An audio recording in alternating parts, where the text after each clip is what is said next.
विद्यार्थियों, आज मैं आपको कक्षा 11 भौतिक विज्ञान के टॉपिक नंबर 3 घर्षण के बारे में बताने जा रहा हूँ कि घर्षण क्या होता है और किस तरह से इसको हमारे दैनिक जीवन में इसका क्या उपयोग है और क्या इसकी हानियाँ हैं। इस सब के बारे में इस चैप्टर में बताया जाएगा। सबसे पहले मैं इसकी घर्षण के बारे में बताता हूँ। घर्षण है क्या? जब एक वस्तु किसी दूसरी वस्तु के पृष्ठ पर गति करती है अथवा गति करने का प्रयत्न करती है, तब उनके संपर्क तलों पर स्पर्शरेखीय दिशा में एक बल कार्य करता है जो वस्तुओं की सापेक्ष गति का विरोध करता है। यह विरोध करने वाले बल को हम घर्षण बल कह देते हैं। और घर्षण के कितने प्रकार होते हैं ये आपको बता रहे हैं। घर्षण निम्न 3 प्रकार के होते हैं। सबसे पहले स्थैतिक घर्षण, नंबर 2 सीमांत घर्षण, नंबर 3 गतिक घर्षण। तो सबसे पहले हम स्थैतिक घर्षण के बारे में आएंगे। स्थैतिक घर्षण क्या होता है? जब दो परस्पर संपर्क में स्थित वस्तुएं विरामावस्था में होती हैं तो उनके बीच आपेक्षिक गति होने से पूर्व कार्यरत घर्षण बल स्थैतिक घर्षण बल कहलाता है। यदि m द्रव्यमान का एक पिंड क्षैतिज तल पर स्थित है, यहाँ पे एक क्षैतिज तल है, m द्रव्यमान का पिंड है स्थित है, तब इस स्थिति में पिंड का भार mg नीचे की ओर तल के लंबवत नीचे की ओर है तथा प्रतिक्रिया n तल के लंबवत ऊपर की ओर है। ये दोनों एक दूसरे को निरस्त कर देते हैं, अतः पिंड वहीं का वहीं बना रहता है। यदि पिंड पर सूक्ष्म बल F लगाते हैं तो पिंड गति नहीं करता है, तो यह क्षैतिज बल द्वारा पिंड पर विपरीत दिशा में लगाए गए स्थैतिक घर्षण बल Fs द्वारा संतुलित कर लिया जाता है, जैसा कि चित्र में दिखाया गया है। यह आपका स्थैतिक घर्षण बल के बारे में हो गया। इसके बाद है दूसरे नंबर पे आपका है सीमांत घर्षण।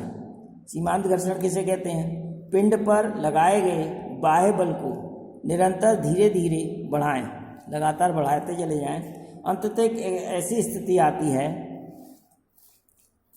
है कि पिंड ठीक गति करने वाला ही होता है। इस स्थिति में स्थैतिक घर्षण अपने अधिकतम मान को प्राप्त कर लेता है, जिसे सीमांत घर्षण कहते हैं। सीमा का अंत होता है वहाँ पे।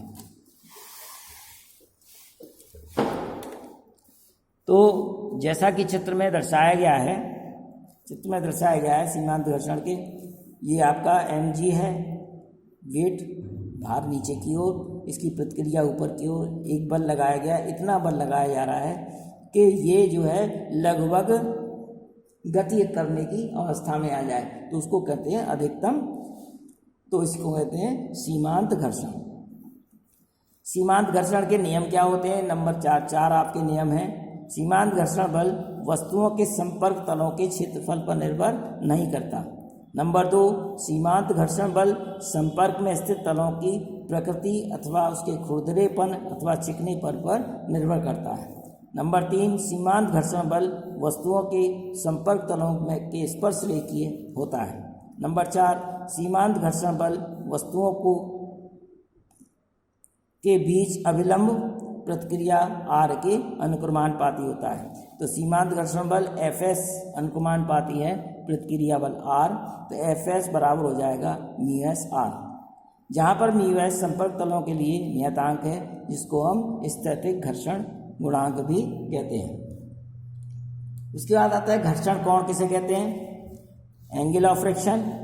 सीमांत घर्षण की अवस्था में सीमांत घर्षण Fs और अभिलंब प्रतिक्रिया R के परिणामी S तथा अभिलंब प्रतिक्रिया R के बीच बना कोण समतल का घर्षण कोण कहलाता है, जिसको θs से दर्शाया गया है। ये आपका कोण यहाँ पे θs दर्शाया गया है R और S के बीच में। tan थीटा बराबर हो जाएगा Fs/r, समीकरण नंबर 1, क्योंकि हम जानते हैं Fs बराबर होता है μs/r समीकरण नंबर 2, समीकरण 1 और 2 का मान रख देंगे तो tan थीटा एस बराबर हो जाएगा म्यू एस के। तो इस तरह से आपका ये निकल आएगा। अब आता है गतिक घर्षण। गतिक घर्षण काइनेटिक और डायनेमिक फ्रिक्शन।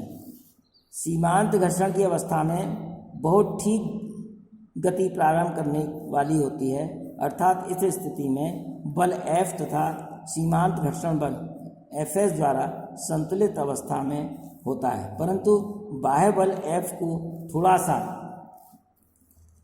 सा बढ़ा दें तो वस्तु गति करना प्रारंभ कर देती है। गति प्रारंभ होने के पश्चात संपर्क तलों के बीच घर्षण बल कम हो जाता है, जिसे गतिक घर्षण कहते हैं, जैसा कि चित्र में दर्शाया गया है।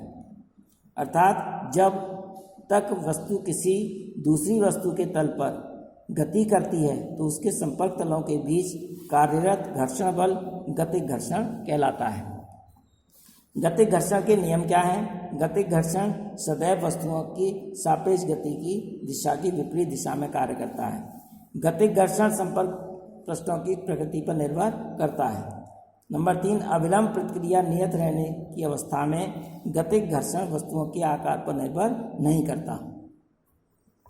गतिक घर्षण का मान वस्तुओं के संपर्क तलों की आपेक्षिक चाल पर निर्भर करता है।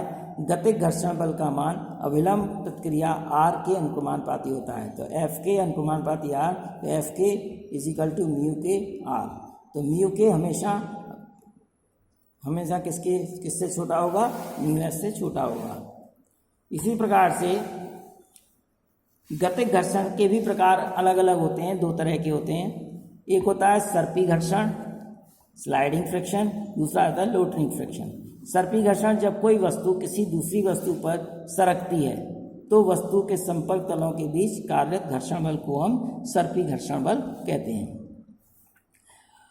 उदाहरण, धातु के एक भारी ब्लॉक को 2 व्यक्ति क्षैतिज तल पर सरका कर ले जाने का प्रयास करते हैं, तो ये सर्पी घर्षण का उदाहरण है। दूसरा है लोटनिक घर्षण, रोलिंग फ्रिक्शन। क्या होता है? जब कोई वस्तु जैसे बेलन, गोला इत्यादि किसी दूसरी वस्तु के तल पर बिना फिसले लुढ़कती है, तब वस्तुओं के संपर्क तलों के बीच कार्यरत घर्षण बल को लोटनिक घर्षण कहते हैं। उदाहरण के लिए, यदि किसी भारी ब्लॉक को नीचे बेलनाकार छड़ें डाल दें और ब्लॉक को आसानी से व्यक्ति खींच ले जाता है तो इसको हम लोटनिक घर्षण कहते हैं। आज का टॉपिक मैं यहीं समाप्त करता हूँ। धन्यवाद।